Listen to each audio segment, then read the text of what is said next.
So let's go back, because this was a very long time ago. You were living in Germany. You were a sergeant in the King's Royal Hussars. It's November the 28th, 1981. So she's celebrating her second birthday. And on this day in question, when this happened, Katrice had gone with her mother and her auntie to a military shopping centre to go and buy bits for the party. So what do you remember of that day? Well, I actually drove them down there. We'd come off a 3-week exercise the night before, all arranged. It was Katrice's second birthday. We all piled into the car the next morning, off to the local NAFI.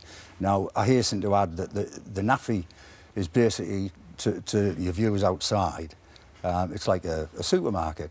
But this supermarket was placed next to a German college. And as it happened, the German college on that morning actually had its opening day. So the consequences were you had this shop in the middle of a complex that had people. It was absolutely pandemonium, and it was 10 times the normal amount of people that were there. So if you were going to steal a child, what a time to steal it. So you managed to park the car, and by the time you parked the car and got into the NAFI, it had already happened. Yeah, exactly as you've just said there. I drove around because I couldn't find a carport to park the car, so I dropped the family off. They went inside. I found a car spot, and I thought, well, I better stand outside the car so that Sharon could see me. So I stood up and stood by the car, and then as time progressed, I realised that things weren't quite right. And what had happened inside that NAFI?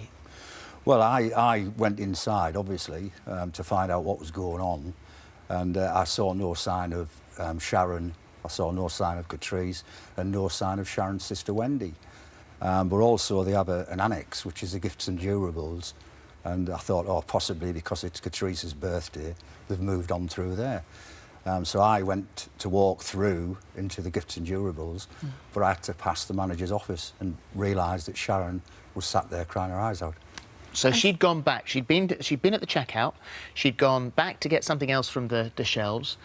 She had left Katrice with her auntie, Auntie Wendy, and Katrice had disappeared when she was with her auntie. Yes. And by the time Sharon came back, Wendy didn't know where she was. Yeah, the first words apparently that Sharon had said was, "Where's Katrice?" And she said, "Oh, I thought she'd run back to you."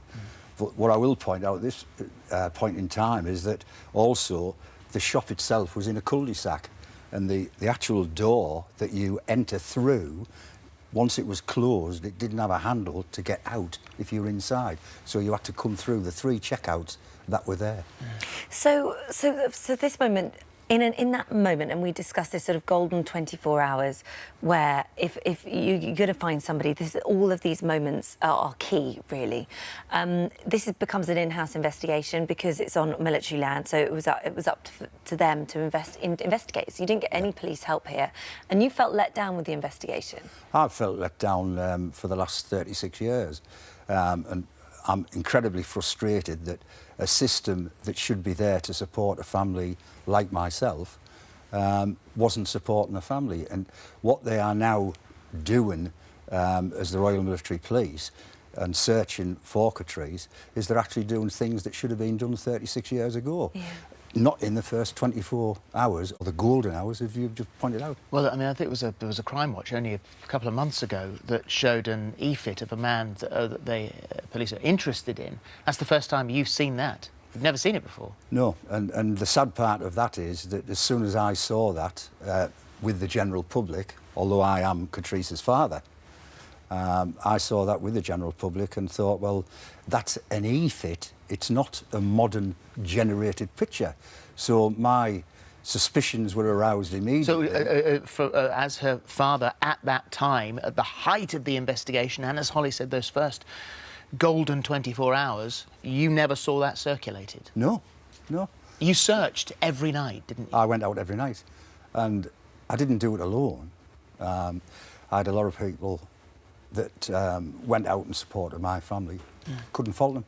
Yeah. There was, it was sort of concluded really at the time that she possibly had drowned. that she had wandered off to go and see the ducks. I think there was a sort of river, fast-flowing river, nearby. And this is nothing this has never crossed your mind that this could be a possibility. You very firmly hold on to the belief that she is still out there and still very much alive. I'd like to clarify the fact of the river, and it's the River Lippe, and the river itself is only waist deep, and it flows into a gravel pit, and the gravel pit doubles up as a yachting lake, and that gravel pit is still worked today, and therefore if Katrice had gone into the water, then she would have come up in the gravel pit. There was dead cows came up, animals. Why not Katrice, if Katrice had gone in there? But for her to go from the Naffy and get to the river, she would have had to be a steeplechaser because she had to climb hedges and through brambles to get to that river. Right, OK, so not realistic at all. Not at all.